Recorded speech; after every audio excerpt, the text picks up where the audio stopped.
Por que as ações da B3 estão caindo tanto? Nesse vídeo eu vou fazer uma análise completa da empresa, trazendo todas as informações e indicadores importantes sobre ela. Vou avaliar os proventos que a empresa paga, o potencial de crescimento da empresa, se a ação está cara ou está barata. Vou explicar os motivos de por que a ação está caindo e, além disso, eu vou dar a minha opinião sobre o que eu penso da empresa. E para que essas informações cheguem para mais pessoas, eu preciso da ajuda de vocês. Curtindo esse vídeo, o YouTube entende que esse vídeo é bom e assim ele manda para mais pessoas. E se ainda não é inscrito no canal, aproveita e se inscreve e ativa o sininho de notificação para ser avisado toda vez que sai vídeo novo. E sem enrolação, então vamos direto para o que interessa. E a razão social da empresa então é B3 SA, que é então Brasil Bolsa Balcão. No dia que eu estou gravando esse vídeo, a empresa está com um valor de mercado de 73,5 bilhões de reais. A empresa do segmento de listagem do novo mercado, ou seja, só tem ações ordinárias, e o código então é o B3SA3. A empresa então tem um free float de 99,24%, ela é do setor de financeiro e outros e do segmento de serviços financeiros diversos. No dia que eu estou gravando esse vídeo, a ação está cotada a R$ 12,76 e como vocês podem ver aqui no gráfico, desde o IPO dela na bolsa, ela já teve uma boa valorização, mas atualmente ela está caindo bastante e eu vou explicar durante o vídeo exatamente o que está acontecendo para ela ter caído tanto a cotação da ação. Aqui então a estrutura acionária da empresa, o fundo Capital Research Global Investors tem 10,06% do total das ações e essa porcentagem aqui do fundo era menor. Recentemente ele aumentou a participação na empresa. Aí fundos administrados pela BlackRock com 4,53%, o restante dos investidores com 84,54% e 0,87% das ações em tesouraria. E aqui então eu só trouxe para vocês as empresas do grupo, são várias empresas que fazem parte da B3, mas isso não é tão relevante, eu só trouxe aqui para vocês ter ciência disso. E aqui então os indicadores. O primeiro deles é o PL histórico. Atualmente esse PL está em 15,7 e a média da empresa em 23,22. Então já olhando aqui, esse indicador aqui já nos mostra que a ação está muito barata e como vocês vão comprovar mais adiante com outras informações e indicadores. As bolsas em geral, pelo mundo todo, elas costumam ter esse indicador PL acima de 20, como é a própria média da B3, de 23,22. As bolsas lá nos Estados Unidos ficam na faixa dos 22 a 25 de PL. Como vocês podem ver, nos últimos anos, inclusive, ela estava acima de 30, mas atualmente ela caiu bastante, então se tornou uma ação com múltiplos muito baratos em relação ao lucro dela. E aqui então eu trouxe o endividamento da empresa. O indicador dívida líquida sobre o PL atualmente está em menos 0,36. Isso significa que a empresa ela tem mais caixa do que dívida, por isso que esse indicador fica negativo. Então a empresa tem o suficiente para pagar toda a dívida, que ainda vai sobrar dinheiro. Então a empresa está muito saudável financeiramente. A dívida líquida sobre o EBITDA da mesma forma também está negativa, justamente porque a empresa ela tem mais caixa do que ela tem de dívida. E a liquidez corrente então também está em 1,59 e a média em 2,04. Então como esse indicador está acima de 1, isso mostra que a empresa ela tem condições de pagar todas as dívidas de curto prazo e ainda sobraria caixa para a empresa. Então no quesito de endividamento a empresa está muito saudável, com um caixa muito robusto que ajuda ela a passar por qualquer situação complicada que possa chegar a acontecer. E aqui então a margem líquida. Como vocês podem ver, a margem líquida da empresa é muito alta, atualmente está em 45,35% e a média da empresa em 52,92%. Mas como vocês já podem ver aqui, no ano de 2015 teve uma margem muito acima do normal, então acabou distorcendo esse indicador. Se vocês olhar aqui para todos os outros anos, dá para se imaginar então um indicador próximo a 45 como é atualmente de média, desconsiderando então esse ano fora do comum. Então isso é uma margem líquida muito alta, são poucas empresas que têm margens tão boas e a B3 justamente ela tem essa margem alta porque não tem muito custo no negócio dela. Como a empresa ela ganha dinheiro com os investidores que investem na bolsa e com as empresas que abrem o capital na bolsa, esse custo ele é baixo, praticamente só custo com pessoal, não existe muito imobilizado com maquinários, então por isso que esse custo fica baixo e a margem fica alta, o que é exatamente um modelo de negócio muito interessante. E o ROI da empresa então atualmente está em 20,64%, a média da empresa não é tão alta, está em 8,37% e essa média é bastante afetada pelos anos anteriores a 2017, quando ainda tinha poucos investidores na bolsa, então a rentabilidade não era era muito alta. E desde 2017, que vem aumentando bastante o número de investidores, esse indicador ele vem crescendo bastante e eu acredito que ele vai continuar crescendo ainda mais, porque a bolsa ainda tem muito a crescer e inclusive em momentos que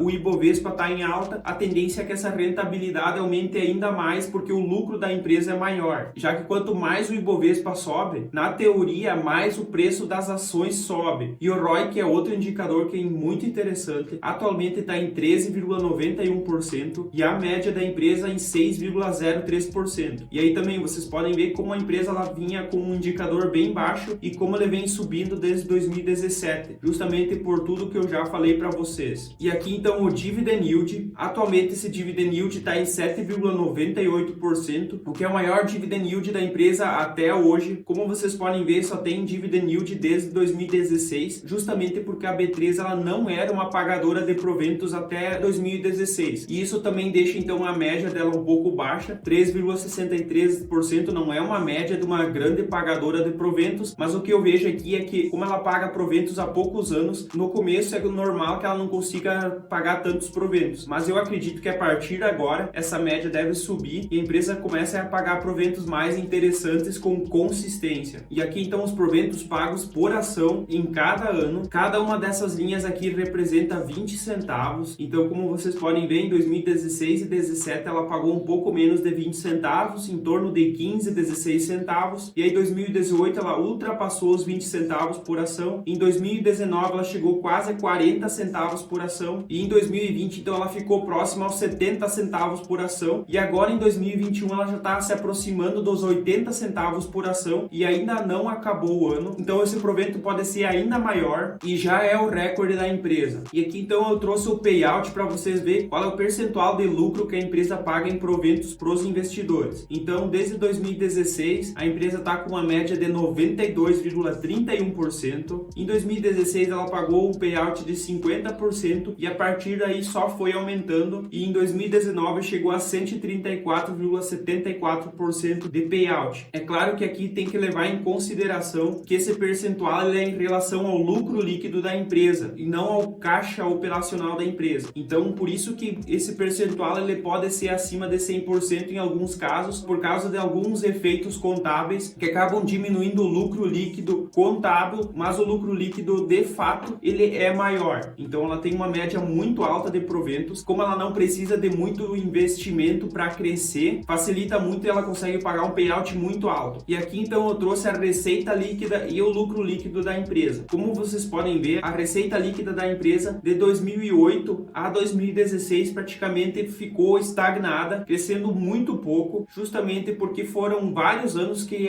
o número de investidores não crescia na bolsa de valores. E a partir de 2017 o número de investidores vem crescendo bastante. E aí, como vocês podem ver, em 2008 a empresa tinha uma receita abaixo de 2 bilhões de reais e em 2020 ela chegou próximo a 10 bilhões de reais de receita. E o lucro líquido foi da mesma forma. Em 2008 esse lucro líquido não chegava a 1 bilhão de reais e ele ficou estagnado até 2014. Em 2015 a empresa teve um lucro líquido praticamente igual à receita e aqui com certeza teve um efeito contábil que aumentou esse lucro líquido e aí até 2017 praticamente com o lucro estável e a partir daí crescendo bastante e atualmente então passou dos 4 bilhões de reais. Então também é um crescimento muito alto no lucro líquido e na receita líquida. A receita líquida cresceu mais de 5 vezes e o lucro líquido também em torno de 5 vezes. E aqui então o modelo de negócios diversificado da B3, como vocês podem ver aqui a receita então em 2020 da empresa foi de 9,3 bilhões de reais e desse valor 48% foi no serviço de listados. E o que seria isso? São ações e instrumentos de renda variável, como por exemplo listagem de empresas, negociação, compensação, liquidação e depositária e empréstimo de ações. E aí 23% é no listado do FIC, que seria negociação, compensação e liquidação, 12% no balcão, com a central de registros, depositária e a custódia, 5% em infraestrutura para financiamento, registro e controle de gravames, transmissão e disponibilização de informações para registro e 13% então tecnologia, dados e serviços através de plataformas, conexões, acessos e serviços de tecnologia, dados e relatórios analíticos. Então basicamente essa é a composição da receita no ano de 2020 e aqui vocês vocês podem ver que praticamente 50% da receita vem do serviço das ações e instrumentos de renda variável, listagem, negociação, compensação, liquidação, depositário, empréstimo de ações e da FIC com negociação, compensação e liquidação. Então isso aqui depende muito do crescimento do número de investidores, que é esse a principal receita de serviços da empresa. E aqui então destaques do desempenho operacional. No caso das ações à vista, teve um crescimento de 17,1% no segundo trimestre de 2021, comparando com o segundo trimestre de 2020. E para o índice de ações, então teve um crescimento de 49,9% no segundo trimestre de 2021, comparando com o segundo trimestre de 2020. Já os listados em derivativos, teve um crescimento então de 5,5% na comparação do segundo trimestre de 2021 com o segundo trimestre de 2020. E já no balcão, a renda fixa teve um aumento de novas emissões de 8,5%, em estoque de bilhões 9,4% e os derivativos em novas transações caiu 26% e o estoque aumentou em 22,4%, tudo isso na comparação do segundo trimestre de 2021 com o segundo trimestre de 2020. A receita total cresceu 25,7% no segundo trimestre de 2021, os listados cresceram 19,5%, balcão 6,8%, infraestrutura para financiamentos 48,5%, tecnologia, dados e serviços 24,3%. Então isso aumentou a receita líquida em 26,7%, já as despesas ajustadas também aumentou 17,9%, o EBITDA recorrente aumentou 30,6% e o lucro líquido recorrente então aumentou 21,6% nessa comparação do segundo trimestre de 2021 com o segundo trimestre de 2020. E aqui então a despesa ajustada, como vocês podem ver, houve um aumento do segundo trimestre de 2020 para o segundo trimestre de 2021 e como eu falei, a empresa ela não tem muito custo com maquinários, por exemplo, o principal do custo da empresa é com o pessoal e no segundo trimestre de 2021 então foi de 59,1% com o pessoal, 27,9% com processamento de dados, 4,1% com serviços de terceiros e 8,9% então com outras despesas. Então mostrando que principalmente o custo é com o pessoal e por isso que esse tipo de empresa não precisa de um grande investimento para conseguir crescer e trazer bons resultados. E aqui então os destaques financeiros e aqui então a empresa atingiu um caixa total de mais de 21 bilhões de reais no segundo trimestre de 2021, isso levando então em consideração recursos disponíveis da B3, que são quase 13 bilhões, mais 7,3 bilhões de garantias de participantes em dinheiro e outros, e mais 1,3 bilhões do banco B3. Então é um caixa muito robusto. O caixa de terceiros, que é de 7,3 bilhões, ele não é considerado caixa da B3, mas a companhia ela recebe juros da maior parte desse saldo, que está rendendo juros apesar da empresa não ter esse dinheiro para poder utilizar. E aqui então a alavancagem financeira e o cronograma de amortização. A empresa tem uma dívida total de 10,1 bilhões de reais, ou seja, essa dívida é menor do que ela tem de caixa, por isso que aquele indicador é negativo. De curto prazo, a dívida é só de 1,3 bilhões de reais e de longo prazo são 8,8 bilhões de reais. Então não existe um risco nenhum no curto prazo da empresa ter problemas e para conseguir pagar todo o endividamento dela. É uma empresa muito saudável financeiramente, com endividamento bem baixo e controlado. E aqui então a geração de caixa da empresa. No primeiro semestre de 2021 a empresa gerou 7,8 bilhões de reais. Desses 193 milhões foi para investimentos, que é o CAPEX, 1,5 bilhões de proventos referentes ao exercício de 2021, 528 milhões de reais em recompra referente ao exercício de 2021. Então é recompra de ações e isso aqui também é uma forma de distribuição de proventos para os acionistas. Como então diminui o número de ações circulando no mercado, então também aumenta o provento pago por ação, já que tem menos ações em circulação. No primeiro semestre de 2021 a empresa teve um caixa gerado e retido de mais de 5 bilhões e meio de reais. Então a empresa é uma geradora de caixa muito forte e é uma das melhores geradoras de caixa de toda a bolsa, porque ela tem uma margem, uma rentabilidade muito alta, com um custo muito baixo. Então pessoal, eu sou investidor da B3, eu já estava de olho na empresa e eu resolvi investir nela durante a análise dessa empresa. Então eu sou um investidor bem recente da empresa, eu já tinha interesse há muito tempo na empresa, mas como vocês viram, antes os indicadores dela eram muito altos e atualmente então ela está com indicadores muito interessantes. Então na minha opinião é uma empresa muito barata, muito rentável, com margem margens altas, já que não existe concorrência atualmente para a B3, ela tem um monopólio nesse setor. Eu também acredito que é uma empresa com proventos muito interessantes e que ela vai aumentar aquela média que ela vinha pagando, essa média de menos de 4%, eu acho que ela vai crescer ao longo dos anos, porque eu acredito que cada vez mais investidores vão surgir na Bolsa de Valores. Então, na minha opinião, é uma empresa muito interessante, com resultados muito bons, num setor que ela domina e atualmente num preço muito atrativo. Mas como nem tudo são flores, existem riscos e é por isso que a ação ela vem caindo nos últimos meses. Quais são os grandes riscos da empresa? A empresa ela soltou um fato relevante recentemente, que isso foi um grande responsável pela queda das ações. Existe um processo contra a BMF, que é a antiga B3. Esse processo ele corre desde antes dos anos 2000 e a B3 nesse fato relevante, ela trocou de remota para possível. Então, basicamente não teve uma grande mudança, ela não colocou como provável. Muitos analistas, muitas pessoas que estudam melhor essa situação, eles dizem que dificilmente a empresa vai ter que pagar de fato esse valor, porque essa possível indenização que possa acontecer é mais ou menos de 30 bilhões de reais. Então isso aumentaria o endividamento da empresa bastante. Só que, mesmo que a empresa precisasse pagar essa indenização, a empresa tem mais da metade em caixa para pagar essa indenização. E além disso, a empresa, se ela for condenada, ela não precisaria pagar tudo de uma vez. Esse endividamento, com certeza, ele seria parcelado. E a empresa ela é uma grande geradora de caixa. Então, mesmo com uma dívida tão alta, os indicadores de endividamento no curto prazo e no médio prazo, eles ficariam maiores, mas eu não vejo nenhum problema para a empresa pagar essa dívida, mesmo que ela aconteça. É claro que isso vai afetar a empresa, vai deixar a empresa mais alavancada, mas mesmo assim, não é um risco muito grande que possa prejudicar demais o negócio. Além disso, o maior risco que se especula bastante é a criação de uma nova bolsa de valores, que seria então uma concorrente da B3. E aí sim, isso afetaria bastante a empresa, porque ela teria que competir e aí teria que diminuir as suas margens, sua rentabilidade para conseguir ser competitiva, e mesmo assim ela perderia uma boa parte dos resultados dela. Mas eu não vejo isso como possível, pelo menos por enquanto. Atualmente no Brasil tem em torno de 4 milhões de investidores e eu acho isso um número muito pequeno para existir mais do que uma bolsa de valores. Eu acredito que precisaria aumentar bastante esse mercado para conseguir criar demanda suficiente para entrar uma nova bolsa de valores. Eu não vejo isso como provável, pelo menos no curto prazo. Então, apesar de tudo isso aí, eu acho que os investidores estão muito preocupados com uma coisa que eu não vejo como um risco tão grande assim. Lembrando sempre, pessoal, que esse vídeo aqui, isso não é uma recomendação de investimentos. Eu trouxe aqui informações muito importantes, indicadores que mostram muito sobre a empresa, e além disso eu trouxe aqui a minha opinião sobre o que eu penso da empresa. Cada um deve olhar isso aqui, fazer a sua análise e ver se faz sentido ou não. Eu peço de novo para vocês curtir esse vídeo, isso é muito importante para esse conteúdo chegar para mais pessoas e assim mais pessoas ter acesso a essas informações. Aproveita também e se inscreve no canal e ativa o sininho de notificação para ser avisado toda vez que sai vídeo novo aqui no canal. Como de costume, eu vou deixar na tela um vídeo e uma playlist que eu recomendo que vocês assistam. Eu espero vocês no próximo vídeo. Até lá e tchau!